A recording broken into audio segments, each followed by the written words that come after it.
गोकुळ शिरगाव इथल्या पोलिसांनी दुचाकी चोरीच्या गुन्ह्याचा अत्यंत शिताफीनं तपास लावत एका चोरट्याला बेड्या ठोकल्या आहेत।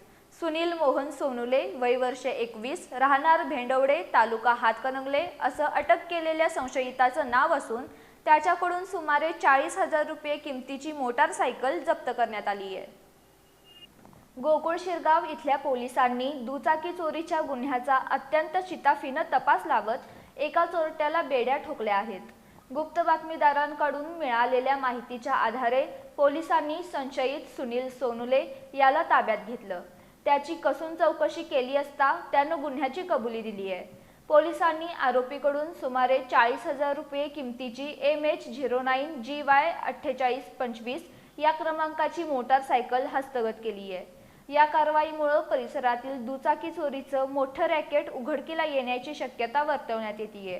पोलीस आता आरोपीकडे अधिक चौकशी करत असून त्यानं अन्य काही ठिकाणी अशा प्रकारचे गुन्हे केले आहेत का याचा तपास घेत आहेत। ही कारवाई गोकुळ शिरगाव पोलीस ठाण्याचे सहाय्यक पोलीस निरीक्षक रविराज फडणवीस यांच्या मार्गदर्शनाखाली पोलीस हवालदार दीपक मोरे, संदेश कांबळे, संदीप कुंभार, संदीप गुरव आणि अमर पाटील यांनी अत्यंत यशस्वीरित्या पार पाडली। पोलिसांच्या या कामगिरीबद्दल परिसरातून कौतुक होते।